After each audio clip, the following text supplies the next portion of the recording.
Hello, this is Dr. Schamberger.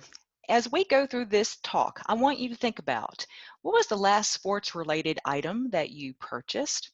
For me, I believe the last sports-related item that I purchased might have been OVC tickets to the championship, actually to the entire series for the uh, women's and men's basketball games in Evansville, Indiana.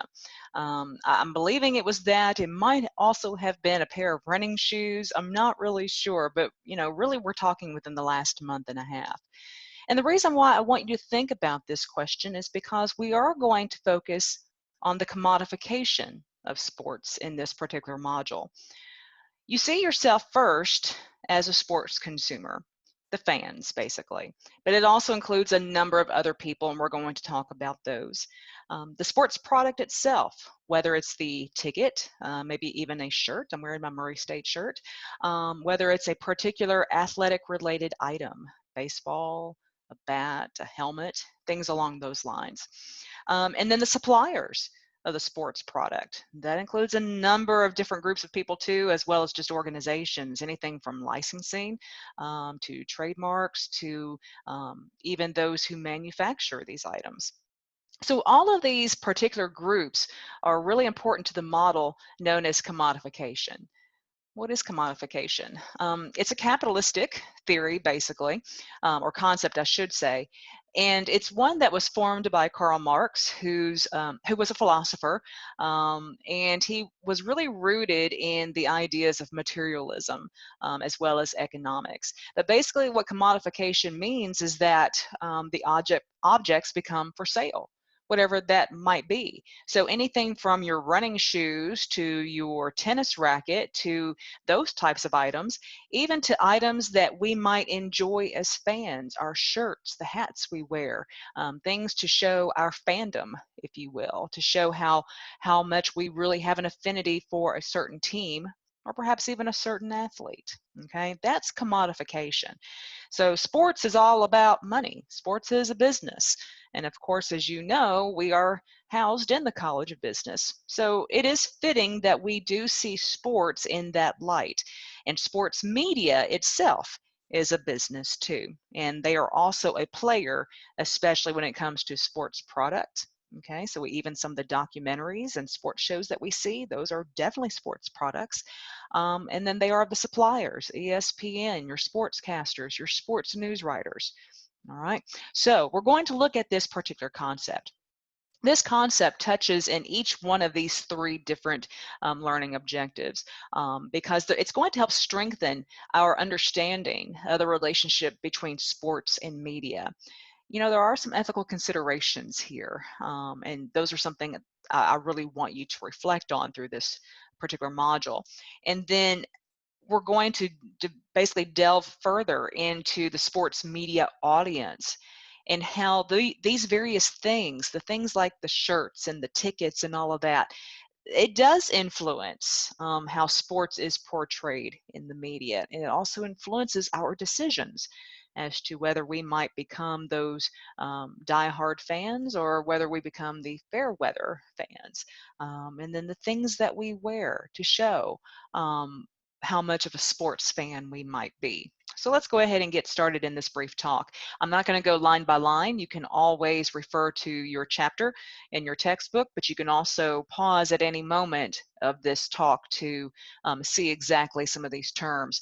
But I'm going to go through these quickly. So sports consumers, we're talking about the individuals, so you and me. We're talking about corporations, those companies and organizations that buy the suites at various arenas that are able to buy tickets for their shareholders. So those are definitely some of those people. Sports consumers also include your viewing venues, whether it's live in person or it's live, but you're watching it through some sort of medium, whether it be social media or even television, pay-per-view, for instance.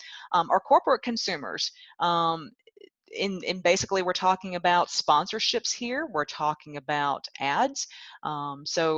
And also how they are able just to buy events to deliver individuals. Look at the Super Bowl. We've talked about the Super Bowl before. All the commercials that we see, people buy. Well, the corporations buy into that.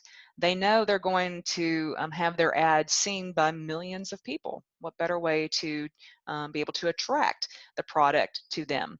And corporate consumers also dictate many aspects as well.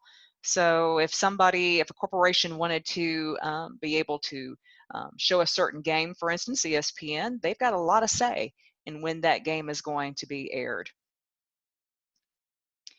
Participant consumers are also included in this particular group.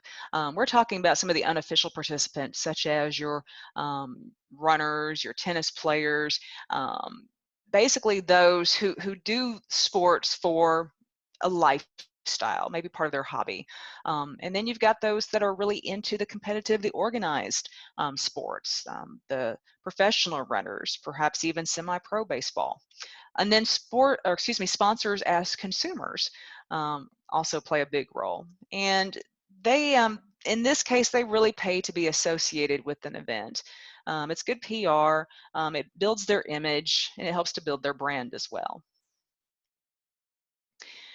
Let's look now at sports products. So like I said, this includes a number of things, from the various objects that you need to be able to compete or play in a sport. It also includes the things that we find at Hibbett Sports and some of the other sporting stores, as well as tickets, the things that we might see at arenas for purchase. All of that is part of the sports product and the sports industry structure. Even sports camps. As educational, entertaining they are, but they have a number of benefits. And as you can see in each of these categories, there are bundles of benefits to them. So for instance, if we're looking at services such as sporting events, there's a bundle of benefits to having a sporting event. It's entertaining, it's exciting to you, it gives you an opportunity to escape some problems in life, perhaps go to a game. And maybe it's inspiring. Sometimes we watch certain things on television, maybe with the Olympics, for instance, or even with, I know in my world of triathlon and running, they like to show those background stories, those feature stories about certain athletes. So they're inspiring to watch. That's a bundle of benefits right there that the sports product is delivering to the sports consumer, whether it's you or even one of the corporations. It does not matter. There is a benefit to it. Athletes also are products themselves. They are brands. Whatever they might be wearing, fans want to wear it too. And it comes with also bundles of benefits. We like to watch athletes because they are entertaining. They are exciting people. It allows us to project as to what we might like to aspire to be. And they are inspiring themselves. The arenas are a sports product. They're entertaining complexes. And again, those bundles of benefits, and you can take that and apply it to each one of those items there. So sports products include a number of things beyond what you might just purchase to be able to participate in a sport. The tangible goods, we know all about these, but let me go beyond the equipment a little bit. We often don't think about the licensed merchandise that might come on shirts, that come in video games. Those are tangible goods too that are part of this particular group. And then of course the memorabilia, the baseball cards. If you go to a game and you catch that home run ball and then you try to seek the signature of the player who hit that home run, getting autographs and photos, all of those really contribute again to sports products. And then sports suppliers is the third group that make up the sports industry structure as part of the commodification model. So when we're talking about sports suppliers, we're talking about the producers. Producers include the actual athletes themselves. It includes the teams and the team owners. It includes even colleges and universities. We're supplying sports. Although they are designed also not only to grow the student, but also as a way for revenue. There are unions involved. You've got NCAA, you've got conferences. All of those are sports suppliers. And then in that also is the intermediaries, those who are going to kind of share what that product might be. We're going to bring it forth to you. So in terms of sports media, we've got media outlets, ESPN, your local news organizations who might deliver sports content one way or the other. And part of this model also includes the exchange process. So, we were looking at those three groups, the sports consumers, as well as the sports goods themselves, the products, and then sports suppliers. And all three of those participate really in an exchange process that we all know so well. You've got to have at least two parties. So, me and you, we each have a value to offer. So for instance, if I am selling Murray State's gear that you are interested in, so there is something that I have that you value, and I value it too because there's a monetary price to it. So really, for instance, a Murray State shirt is going to be that means of communication. You are a Murray State fan, so you want to buy a shirt from me with the Murray State logo, and because it's going to communicate to you, you're a fan of Murray State University, you are a Racer fan. So we are free to accept or decline whatever that exchange, or excuse me, what that item might be.